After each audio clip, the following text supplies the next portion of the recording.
We do know that Jurgen Klopp is stepping down at the end of the season from Liverpool. I'm going to ask you all this, all right? Who do you think is the best fit to take over from him? We'll start at the far end, Dave. I didn't think you'd come to me first. OK, so they need someone who has been proven to create and elevate players to a higher level on a small budget. They need someone who has played or wants to play good football. They need someone who can inspire and connect with supporters. And they need someone who preferably has won some trophies. Now, 3 of those boxes are probably already ticked, and there's one man for it, Xabi Alonso, so that would be the obvious pick. So Xabi Alonso for Dave. Ellen, we've not heard from you yet, so who do you reckon? Who's the perfect fit for Liverpool? I'd love to see Roberto De Zerbi take up that job. I think everything he's done with Brighton has been incredible, securing the club's first involvement in European football in their history, reaching the semi-finals of the FA Cup on his first time of asking. He fits in so well there, and the way he brings through the players, and we'll talk about later, the development and how he fits into that with obviously the CEO and the owner. I think that would be a really good step for him, and it's a role I'd love to see him in. OK. Nabade, you shook your head there.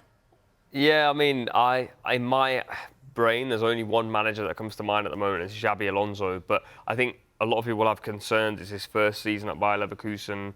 Is it too early to go now that it's his first season chasing a title and he's going to have to come and do that at Liverpool? Is that too much pressure for someone like Xabi Alonso? I think a club like Liverpool requires the man more than the manager. And I think the fans need to feel a connection towards someone, because after 8 years of Jurgen Klopp, someone that many people see as like the father figure in football for them, you now can't take a gamble on someone who maybe is a little less personable. And I think Xabi Alonso will get time regardless of what happens. He's a character the club adore. Genuinely, he's one of the few players that the fans, I think, will go, listen, whatever happens for us, we're willing to wait for success under Xabi Alonso. And then also on top of that, I think he's shown at Bayer Leverkusen that he can handle experienced players like Granit Xhaka, who in England we say he's got a bad temperament. I completely disagree, but he's managed to get him under his wing and do very well. They play attractive football, albeit, I think Kev will speak on this, maybe not the style of football Liverpool fans have got used to, but that's going to change if you bring in De Zerbi, or anyone is going to change. I just think you've got to hire the character first and then the manager after. I just think that character, that develops over time. That's not something that just happens overnight with a club. And, we look at how long, Klopp has built up the relationship. And I totally agree with what you say. I think Xabi Alonso would be someone who is given time. But I think, to nail it down on and say just character, I think that's such a risk, because that is something that will grow with results, will grow with trust, and as the manager spends time at the club, that's something that will naturally develop. Liverpool were linked to Steven Gerrard before it went wrong, shall we say? And I think part of the reason for that was Liverpool fans desire someone that they want to immediately adore. Like Jurgen Klopp came through the door and Liverpool fans didn't immediately adore him, but Xabi Alonso ticks that box without even trying, because he played for the club. He's a club legend. That's what I mean by character, that regardless of what happens with results, Xabi Alonso will be given the time by the fans. The fans will constantly fight his corner.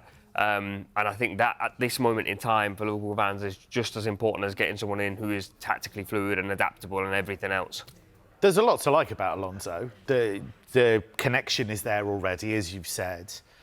The football is great, but in a different way. They're not as intense perhaps, but they play really enterprising, attacking football, pacey football at times, but it's slow, quick, slow. That's the thing. They have possession, lots of short passes, I think more than any other team in Europe's top 5 leagues. But then they hit you with the pace of Frimpong, the quality of Grimaldo out wide, the ingenuity of Florian Wirtz. He'd have that at Liverpool, so I get that. I would put forward the case, as I always do, and Nubade's already angry about this, for Julian Nagelsmann, because here is a guy who was a top-level manager at 28. Now he's in his mid-30s, so he's got a track record.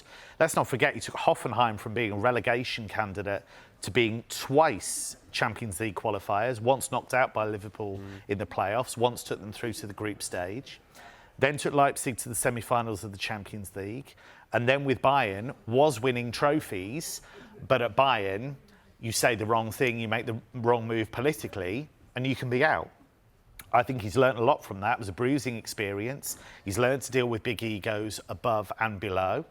And I think he's somebody that plays the kind of football and has the kind of, ability tactically to really take Liverpool forward and put his own stamp on it. I understand why he'd be a divisive choice, but I think he's a really smart manager. I really do. So it was Nagelsmann, it was De Zerbi, Alonso.